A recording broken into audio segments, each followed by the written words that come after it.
Sige, dakuin natin. Sino ba? Eto muna, impeachment muna tayo. Singit muna, impeachment, no? Naku po. Hmm.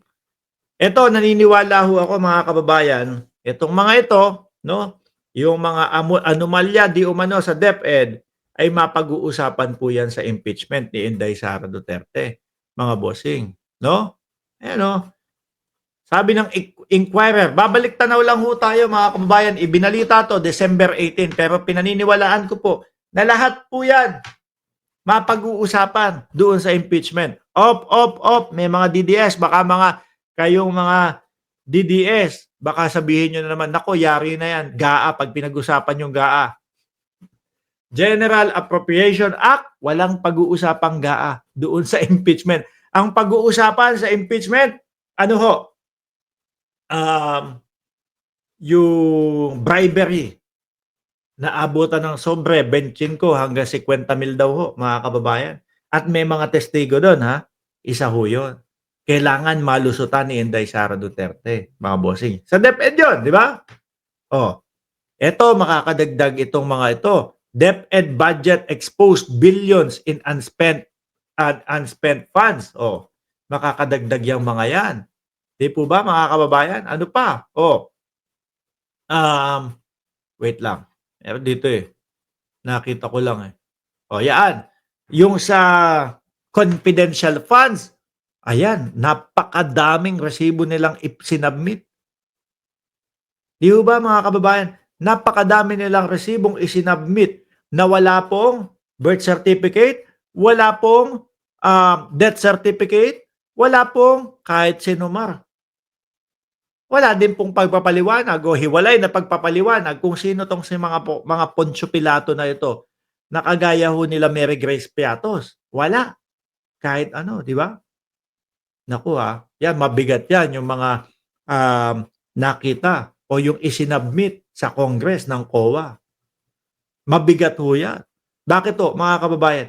Kasi galing po mismo yan sa Department of Education nung namumuno si Inday Sara Duterte. Galing yung iba dyan sa Office of the Vice President. Isinubmit nila sa COA. Ngayon, sinubmit ng COA o ibinigay ng COA sa Kongreso. Nakita po lahat. Yung Jukes de Asim, lahat po yan. Kasi ako naniniwala, mga kababayan, na kung talagang meron ho silang mga paliwanag dito, no, sa mga papeles, sa mga resibo na ito, ginawa na po nila agad yan. Inilabas na agad nila yan sa Kongreso pa lang. Kaso wala po silang paliwanag. Siguro, nasanay ho sila, mga boss, chief, amo, sir, nung panahon naman ng tatay ko, yung mga confidential funds naman na ganito, hindi naman namin ipinapaliwanag. 422, 460 million, 4 na taon, wala namang ganitong mga pagtatanong sa amin. Naalala ko ano sabi ni dating Pangulong Duterte sa COA? May sinabi siyang masama doon sa COA, di ba? Sa Commission on Audit. Kaya siguro, nasanay sila, mga kababayan, ng walang mga tanungan. Saglit lang. Iba na ang gobyerno ngayon. Matapat na ang namumuno ngayon. Lahat ng hinihingi ninyong pondo, kailangan may mga pagpapaliwanag yan.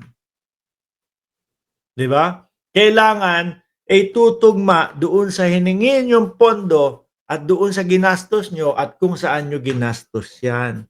Ganun ang gobyerno ngayon. Basahin ho natin to, mga kababayan, dito naman sa DepEd. DepEd budget exposed billions in unspent fund. Sabi dito, Manila, Philippines as debates intensify over the Department of Education. DepEd, 12 billion budget cut from for 2025. They expose a critical issue. The department persistent struggle utilize billions in allocating funds. As part of the overall budget, siguro kaya yung mga estudyante ho, mga kababayan, nung taon na si Inday Sara Duterte pa ang namumuno sa Department of Education, kulang na kulang yung pinag-aralan. Dahil hindi nila alam kung saan ilalagay yung kung saan sila nagkulang, kung saan Sa madaling salita po, hindi alam, pangasiwaan. As part of the overall budget reduction, 10 billion will be cut from the Department of Education computerization program. This program aims to enhance the digital infrastructures in public school and providing essential information communication technology, ICT, equipment, network, system, software, and internet connectivity. Pero po, tingnan nyo, ano sabi ni Sherwin Gatchalian, mga kababayan? Oh, sabi ni Sherwin Gatchalian, Senator Sherwin Gatchalian on Wednesday, April 30, expressed alarm over a report by the Philippine Statistics Authority, PSA, revealing that 18 million Filipinos junior and senior high school graduate from 2019 to 2024 are considered functionality illiterate. O, di ba? Kasi hindi alam pangasiwaan.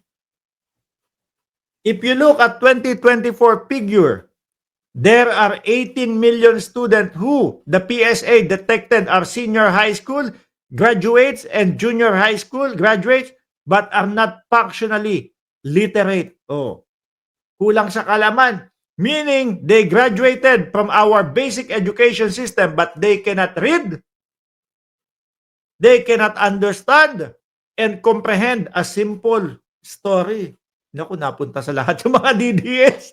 Kasi hindi mga marunong. Oh, tumintindi. Di ba? Tapos, mga utu-utu pa. Di po ba? Napabayaan po talaga ang Department of Education. Ano pa? Pagbukas nung mga storage, daming laptop na nakatambak lang doon na dapat ibinigay na agad, ipinamahagi na agad. Oh.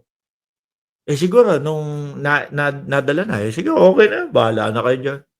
Ganun na lang ho ang nangyari. 'Di ba? Eh siyempre kapag yung mga bilihan pa lang, bayaran pa lang ng mga laptop, eh mga excited po, mga kababayan. 'Di ba? Kayo na bahala kung mag-isip kung ano yung sinasabi kong excited sila sa mga bilihan ng mga ganyan. Eh dumating na, mga bossing, eh distribute nyo, sige bahala kayo, distribute. Wala nang nag-asikaso. Eh yung mga laptop pa naman ho na yan, pagkabili mo, okay yan, mabilis yan ngayon. Pero kapag tinandaan na yan, o nilagpasan na ng panahon yan, ngayon po 2 taon lang. Kailangan mong mag-upgrade na ng laptop eh. Di po ba? Yung mga bukbok ba yun? Tawag doon, may inaamag na mga tinapay. Dami yung sayang. Sa madaling salita ho, mga kababayan, meron din pong mga pananagutan yung mga humawak sa Department of Education. Tingnan nyo, kailan daw po? 2019 to 2024. Sino po ba yan? Oh. Inday Sara Duterte, kailan nag-umpisa? 2022. Pero nung 2019, panahon ni dating Pangulong Duterte. Hindi po ba? Ayusin nyo naman po yung paggogobyerno. No? Hindi po yung tatakbo kayo kahit hindi nyo alam kung ano yung magiging trabaho. Hindi po yung, sige, tatanggapin ko yan. No? Kahit hindi nyo naman po alam. Aminin nyo kung hindi nyo kayang tanggapin. Kung hindi nyo kayang patakbuhin. Para hindi naman po kawawa ang bayang Pilipinas. Di ba mga kababayan? Diyos ko, itong mga ito talaga.